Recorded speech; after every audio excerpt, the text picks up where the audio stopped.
Good evening. It is Thursday night, just gone 10 o'clock, the 6th of May 2021. My name is Toby Lepati Mesme. This is MesmePolitics, episode 2. We're bringing you politics in the UK, the US, around the world, from a leftist perspective. As I say, 10 o'clock, the polls have now closed in election 2021. Voters up and down the United Kingdom of Great Britain and Northern Ireland have cast their votes in mayor elections, police crime commissioner elections, for their local councils, for the parliaments in Wales and Scotland, respectively, for the London Assembly. Votes have been cast, and now it's going to be a long night without much information, but we wait. And over the next few days, we'll bring you all the results of those landmark elections on this show. Nothing on those elections for you now, because we have no idea what's going to happen, other than so far today, some reports from various sources up and down the country. Not my sources, other people's sources, of course. I'm not that important, but various murmurings that Labour up and down the United Kingdom, particularly in the north, we've got low turnout. The Labour turnout is looking atrocious, but we'll see what happens. It looks like unprecedented boost for Labour in Manchester for Andy Burnham. He's going to be the success story of the night. Hartlepool looks like a dead set for the Tories, but we'll see how the night plays out. Now, on tonight's show, a Green government, the first in Europe. The Green Party is poised to form a government in Germany after the next election. They're leading in the polls. What does it mean for the left? And also the latest on patents. What are the US saying regards vaccine patents? What are the EU saying regards vaccine patents? Because, of course, those two greedy conglomerate blocks are the two biggest roadblocks to this getting done. If they supported wavering, or if they support wavering the patents for the vaccines, then pretty much the rest of the world falls in line, because most are already in favour, and the other Western powers are too weak if the EU and the US fall in line with that. Okay, first, sabre rattling. Don't you love a bit of sabre rattling? Well, there's been a hell of a lot of that over fishing in the channel involving Jersey recently.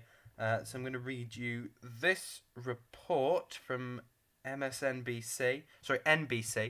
A flotilla of French fishing trawlers that had gathered in the English Channel as part of a long-simmering dispute with the United Kingdom over fishing rights vacated the area.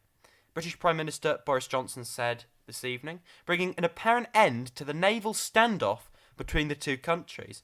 French fishermen had sailed to a port on the British Channel island of Jersey to protest post-Brexit fishing rights. Tensions escalated as France deployed 2 maritime patrol boats to the waters after the British Navy dispatched 2 of its own vessels late yesterday. Boris Johnson says, "I'm pleased that the situation in Jersey has been resolved. Thank you to the Royal Navy for their swift response. The UK will always stand resolutely by the people of Jersey." Now, this is a really bizarre situation. It's a situation of bad faith and sort of, nationalistic sabre rattling on both ends. Two things can be true at once. You can walk a tightrope here. I'm now going to attempt to walk that tightrope, and that tightrope is this. Two things can be true at once. The EU can be cold-hearted and sort of sods for sort of acting in bad faith here or there, but mainly for threatening to cut off Jersey's power supply. I think France, or sort of a proxy for the EU, said something along those lines, that we heard murmurings of that from various channels. There can be sods for saying that, right? That's disproportionate, that's unacceptable. But also, hey, hear me out, simultaneously, the UK can be big-headed, sort of self-inflated, deluded to their own geopolitical power actors, sending out vessels and acting like some sort of imperial power, acting sort of in almost a parody of sort of Little England. It was really, really bizarre to see, and really not what you'd want to see. We saw that. That was unacceptable. Two things could be true at once.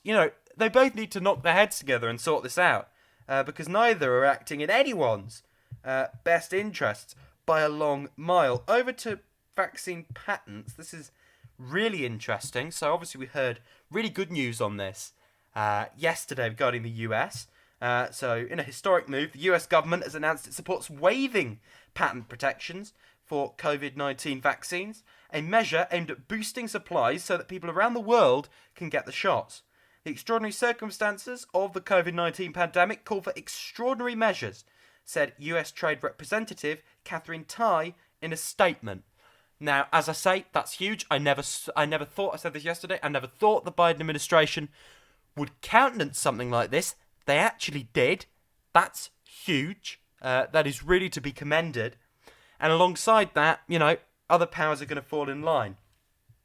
So next to this, the EU is now ready to discuss, this is something they hadn't said before, ready to discuss lifting intellectual property protections on COVID-19 vaccines. That's according to Ursula von der Leyen. But Germany's government said the protection of intellectual property is a source of innovation and must remain so. So the German government, the lead government in the Eurozone, really throwing a spanner in the works there. As I say, EU saying it's ready to talk about the proposal. Some states in the Eurozone giving it their full backing. The idea was originally proposed by India and South Africa, who have been leading a group of about 60 countries at the World Trade Organization. And the group is pushing for the temporary removal of all intellectual property protections on vaccines when it comes to COVID, which is, of course, something that should just be the case all the time. I saw someone say this on Twitter earlier, and I think it pretty much holds up. Let's not hear talk about a progressive EU. Thank you very much, considering they've been less progressive than the Biden administration, the centre of empire in the 21st century. When it comes to this issue, really quite incredible the Biden administration doing this. I don't think I could have seen the Obama administration doing this. Definitely couldn't have seen the Trump administration doing this. It's something really impressive, pragmatic, and yes, from the US, surprisingly humanitarian. Because they talk a lot about being humanitarian, they never actually are humanitarian.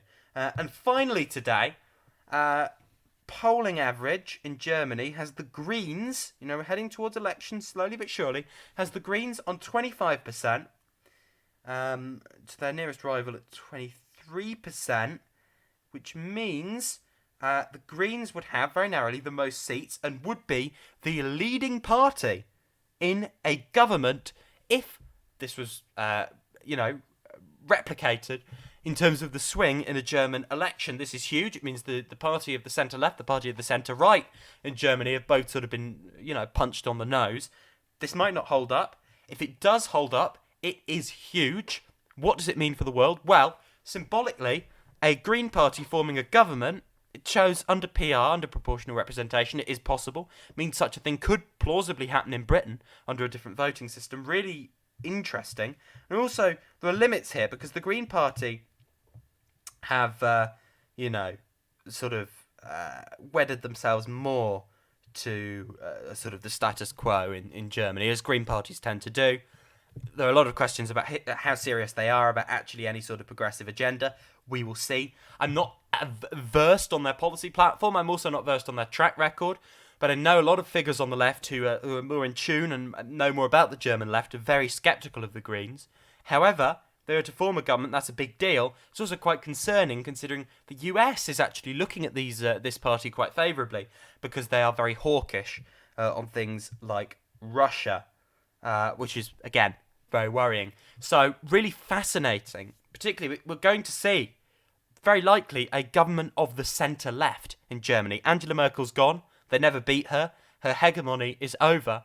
And it looks like Germany is going to be ushering in, a first in Europe for quite a while, a strong government of the centre-left.